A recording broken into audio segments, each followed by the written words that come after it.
Hi. This morning, as before I decided to meditate, sort of meditate, I was listening to some music and I was quite moved by it.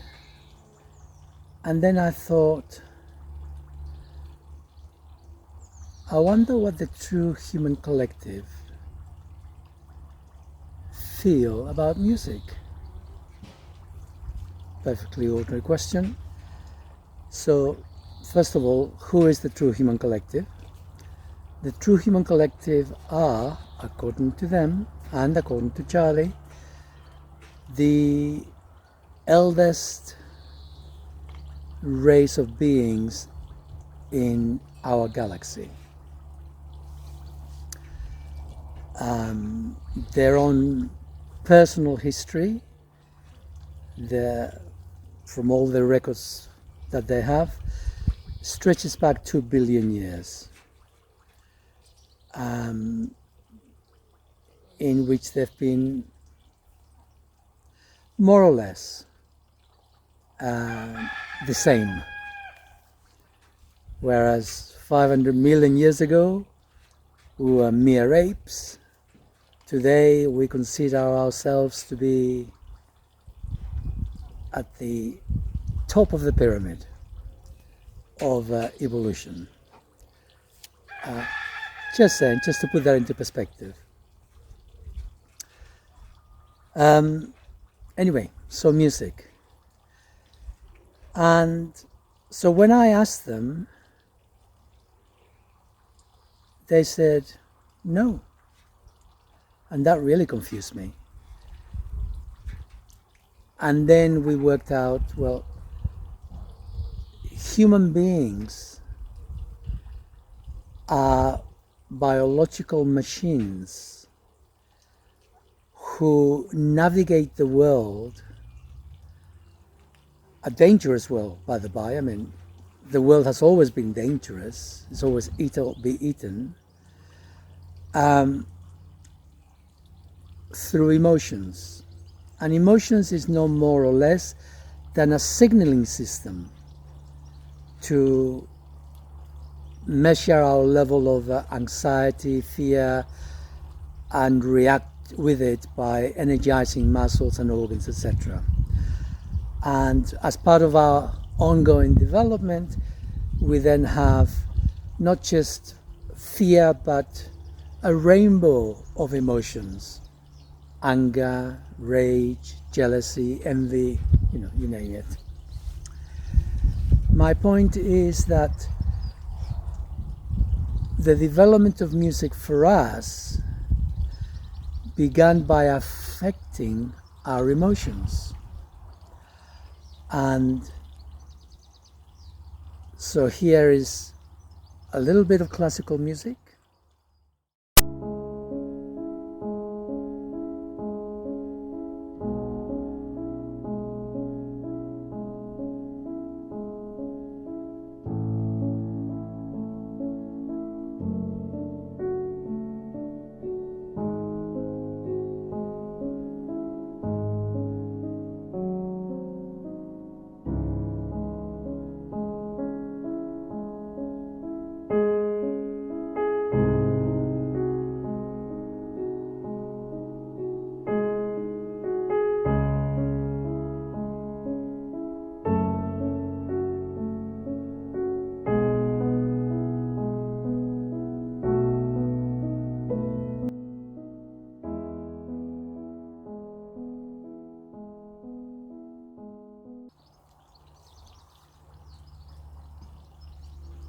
And you may note that it affects the heart.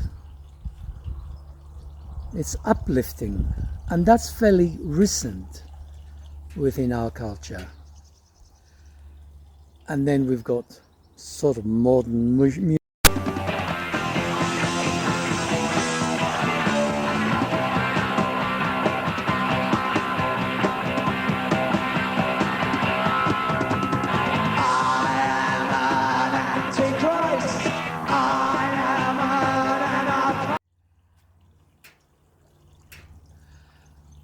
And the effect on us is much more basic. It affects us in the second chakra, which is the emotions, whereas the first one affected us in the fourth chakra, which is the heart. And as we collected together as groups, we began to beat the drums, to make repetitive noises, to create some sort of frenzy and willingness to fight without thinking as to how we might be hurt in the process.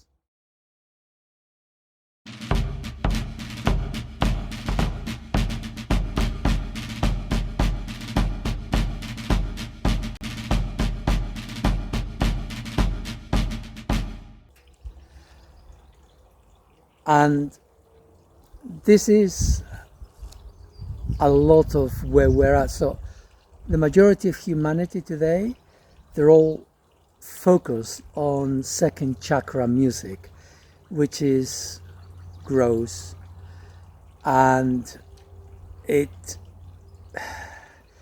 certainly not relaxing. Me from north and west and south and east. If you wanna be up with me, get cutlery and let's talk some peas. Don't bring your friend to me, that's not my G, I'll make them leave. Trouble stuck with me, I'm from the south, but I was getting money from west side. Got a painting chilling on my left side. Winter I was living my best life. Right now I'm still living my best life. Look, man's getting money from west. However, music has been very important for us, and Indian music is different, Chinese music is different. They've all found ways of somehow appealing to the senses. So coming back to the aliens, I call them the collective because in truth they are a collective. They are a collective of minds. The true humans, they hardly have any lungs. They don't need to breathe like we do, so they don't create sounds like we do to communicate. What they developed a long time ago was how to communicate telepathically, and their guardians, helpers, we would call them robot machines. They're not. They're sentient beings. They communicate with them telepathically as well. If any of you listening happen to be fortunate enough to be alive in 20 odd years' time when the end comes, and you hear the call and go to one of the ships, you will not hear the true humans communicate with you verbally. If anything, they will communicate with their guardians, who in turn will verbalize communication with you. The chances are that you still will not have developed your psychic abilities enough to be able to have a telepathic dialogue. I'm just saying, so you can rest at ease that there will be communication when the time comes. Meanwhile, these true humans, you might wonder, well, how do they, because I shared this with my wife earlier on. We'd gone for a walk and she had a number of interesting questions which highlight where we are as humanity. They hardly need to eat. They have a little bit of protein, a little bit of fat maybe.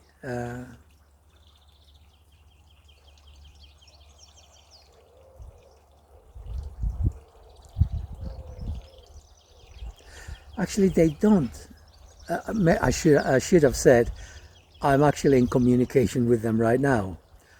I am diverging, but I came across the true humans a few years back when I joined another group of a woman who is able to channel them, but channel them in a very powerful feeling ways, although she herself is not connected in an ego conscious way.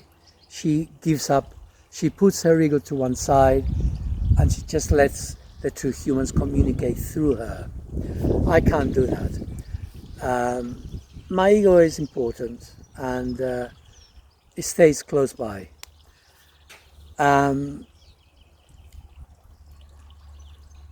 So I have another means of communicating with them that through my body that bypasses me having to give up any awareness of or control of myself for the most part, apart from the part which I communicate with. So the true humans, I experience them in the group because through her they communicated directly with me. And at the time I was so touched in my feelings, in my heart, that it stayed with me as an experience. And I forgot about it. I didn't forget about it. I just let it go, moved on. And about 6 months or so ago, time flies, it's difficult to know when it was. Flies, seems a long time ago too. And I suddenly realized, well, if I can communicate with Charlie, which is a disembodied intelligence from the soul dimension, for lack of a better word, if I can communicate with Charlie, why can I not communicate with the true humans? So I was going for a walk through a park, and with my imagination, I focused on the true humans who are at the moment in this solar system, in huge spaceships, but they're hiding behind planets like Saturn, Jupiter, behind some of the moons. They have their own life, their lifespan's totally different from ours. And I sent out my wish, my imagination, my connection with my heart, call it what you will, and they responded. And again, I was touched in my heart very deeply. And that's how I sort of knew that there was something real there. And so I began to have a conversation, and I used the same tool to communicate with them as I used with Charlie. And then I asked Charlie, is this real? Am I truly communicating with the true humans? Charlie says, yes, you are. And so that's how it began. And did I do it foolishly? I don't think so. But as I understood something of the true humans, I gave them permission to live in my head. Sounds a bit weird. I gave them permission to experience the world through my eyes. And since then, they're always there. I'm not always conscious of them, but they are conscious of my experience. And so we've had many conversations, and they're there for me at a moment's notice if I am curious or interested in a dialogue, because they also want me to share about them with humanity, because 20 years is nothing, and there is a largish proportion of humanity that needs to become awake to them. because when the time comes, they need to be able to hear the call that they will send to go to the spaceships that they will be allocated to at the time. So anyway, what I'm saying is, I've got this communication, and so I ask them questions, and they give me answers. So coming back to their body, so they wear a suit. I should say that they're long-lived, around 500 years or so, and they don't have nuclear families. They exist as a collective. They're all separate, but they're all one. And they're not the Borg. They do have their own individuality, and they're not trying to take over anybody. They are born not individually, but within machines, a bit like we're beginning to do with fertility treatments. And it takes about 2 years of gestation before they're old enough to come out and be in the world. And so they have one suit from the word go after the 2 years as they come out, which will grow with them up to the age of 6. And this suit is a life-giving suit. They never take it off. The processing of nutrients, the life-giving rays of the sun, everything that they need almost is generated, created and infused by the suit into their bodies, and by the same token it acts as a filter. And they need hardly nothing. They need a little bit of fat. They don't even need water. It's pretty much all recycled, generated. It's difficult for us to conceive. 2 billion years ago, their technological prowess was already, for the sake of argument, more than 15,000 years ahead of what we might eventually, assuming we're able to and developed and still around, that we would develop into in terms of our knowledge and understanding of the universe. And bear in mind that how quickly technology is doubling up. Yeah, it's getting closer and closer, and we keep increasing faster and faster. And now you keep doubling that continuously. You go up to 15,000 years, and that begins to get a little bit close perhaps to their technological understanding 2 billion years ago. So it's hard for us to conceive, very hard. Impossible, I would say. So that's the first suit.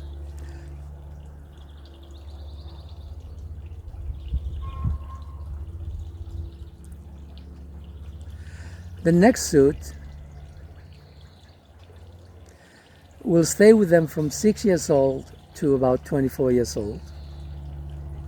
The suit does expand with them to a certain degree, certain extent. And from that age, after 24, they keep the next suit with them till their death. Technology beyond our conception. So they can't really speak. They hardly have any lung left. They have evolved beyond this means. Their communication is purely telepathic. And so why don't they like music? Or actually, it's not that they don't like music, it's an alien concept to them. Because they have no need of it. What the true humans do is spend most of their time linked with their minds, mind meld. Think of the mind meld as a mind meld, as one unit, and their vision, because they don't need to see with their eyes, they don't need to smell, they don't need to hear. Their vision can stretch up to 1.5 light years away. Okay, a little bit more, not much more, but a little bit more than 1.5 years. It can stretch, let's say 1.5. They can stretch just over 1.5 years away to the surrounding planets, suns, asteroids, meteors, moons, whatever. They can roam space purely with their minds. They can go inside the planets, inside the suns, inside the moons. To their mind, nothing is out of bounds. Yeah, they agree? Absolutely nothing. Absolutely nothing is out of bounds. And this is peace for them. And when I say see, I don't mean see like, when I can look around me and see the world. Now, I can see the world through my brain when I interpret what I'm seeing verbally, or I can see directly when my brain is quiet.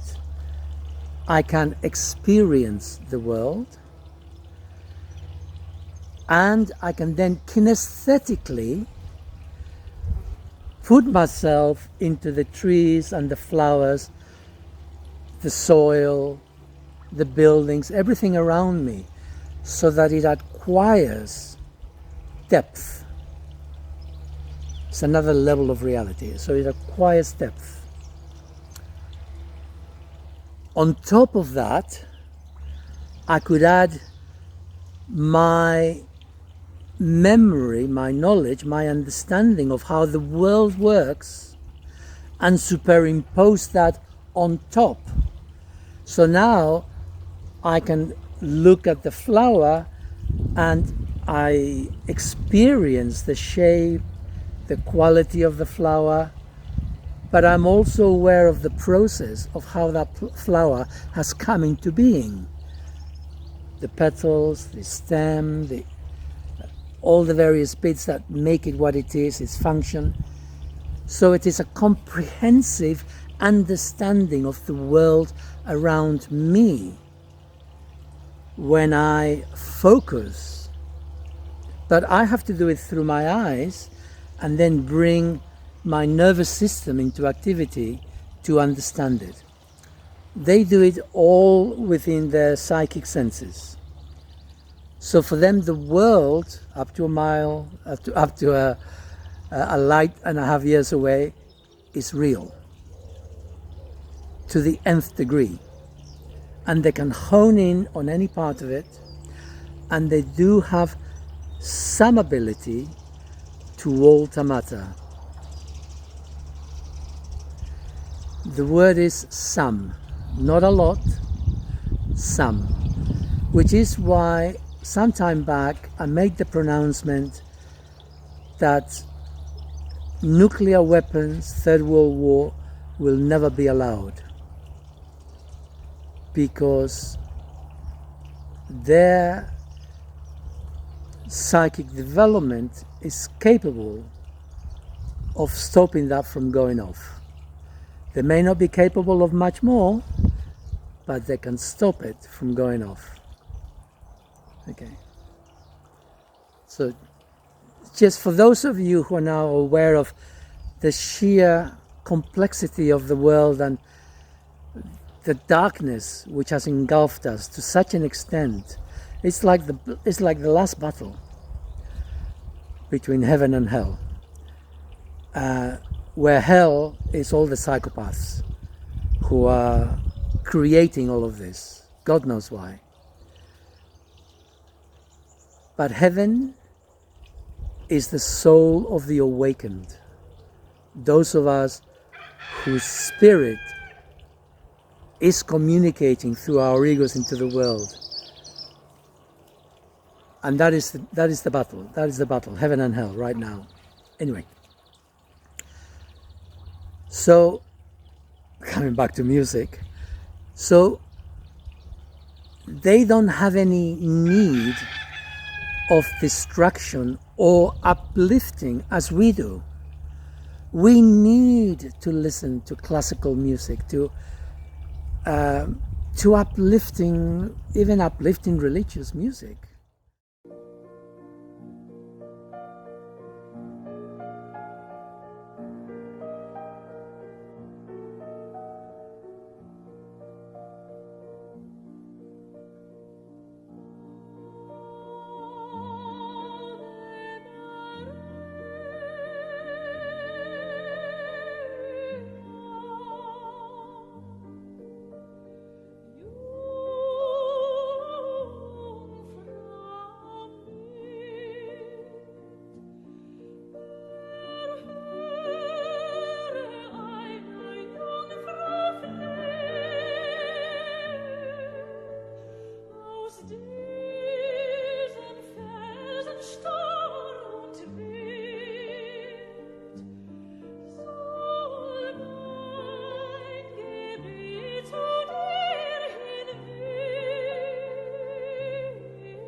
It opens up our hearts.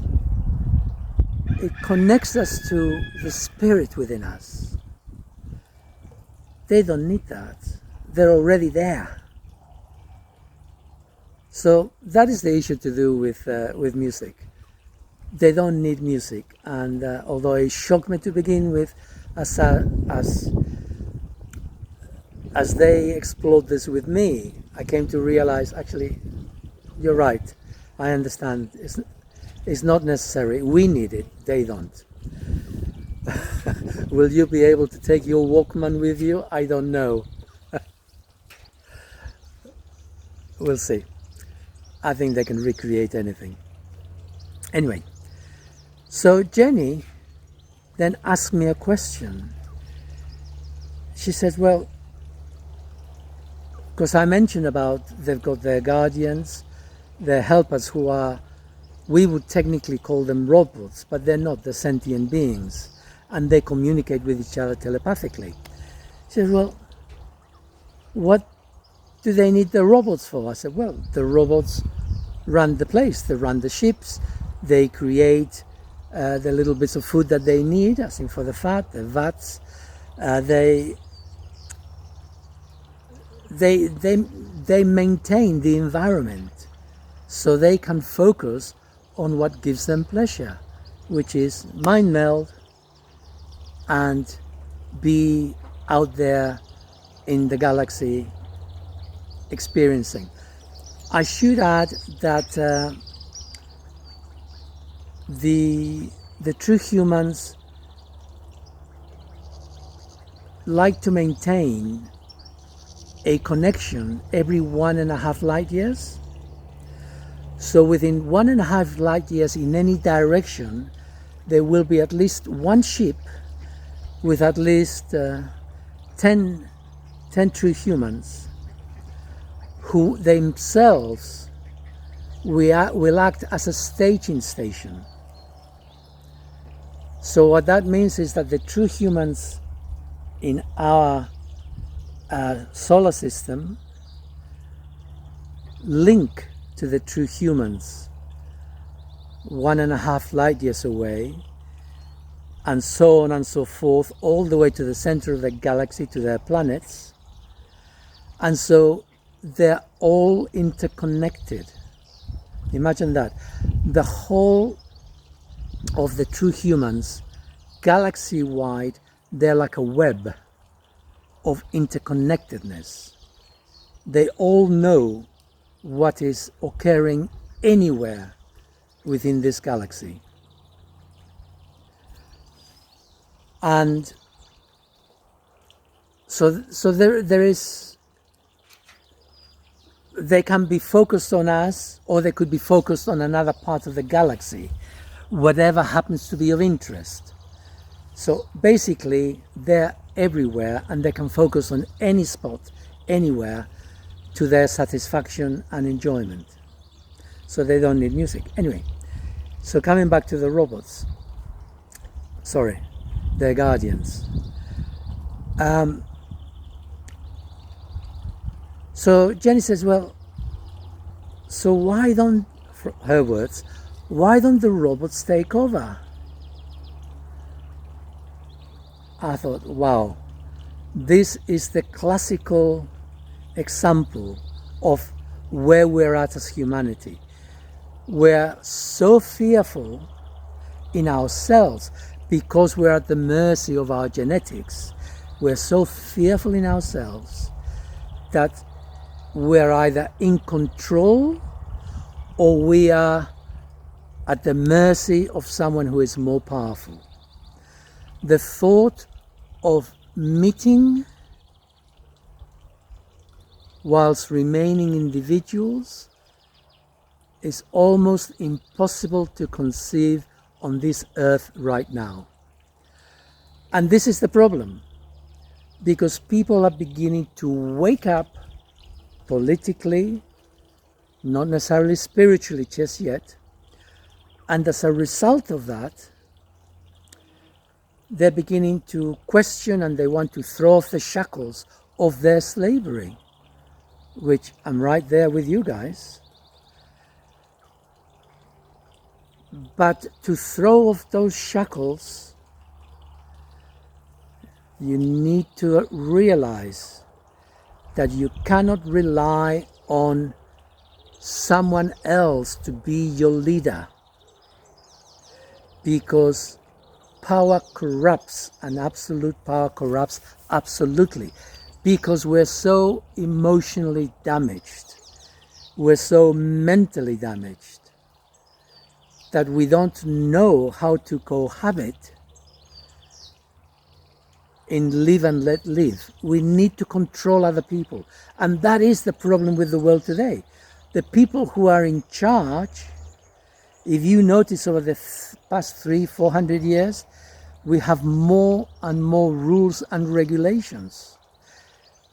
It is stultifying, it is drowning us. We are suffocating with the rules and regulations, which are mindless, and they take no notice of humanity as human beings. And I assure you, whoever takes over would do exactly the same. Bureaucracy begets more bureaucracy. And you say, yeah, but we need bureaucracy as the group gets bigger and bigger. Well, maybe that's the answer. Let's not have big groups. Let's have little groups that communicate with each other. But no big group has got power over the little groups. And what we've got at the moment is an apex that has grown into big groups up the top, and now we've got let's vote yes and let's vote no, one or the other, and then they're going to tell us for the next few years how to live our lives. Because we've said yes, they're now going to do even more regulations, even more laws, even more taking away of our freedoms and our liberties. It's never ending. We need a new model, a new way of being. I cannot tell you what that model is, but I can tell you that if you listen to your hearts, it will become obvious to you as individuals what the model of healthy relationships with our neighbors should be. Right now, the world is not doing that, and calamity is what ensues. So anyway, so that's the answer to my wife's dilemma. Why don't the robots take over? Because that's how we think. Okay, in our fearful, small-minded, we either are fearful or we control. There's a third way of being in the world. I'll stop there. If you enjoy what I share, then help me to help you and others by giving me a like, by joining my YouTube channel, and help me to grow so that other people will hear me. And if you think, what a lot of shite, feel free, make a comment and tell me why. I will dialogue with you as long as you are flexible enough to hear. Bye for now.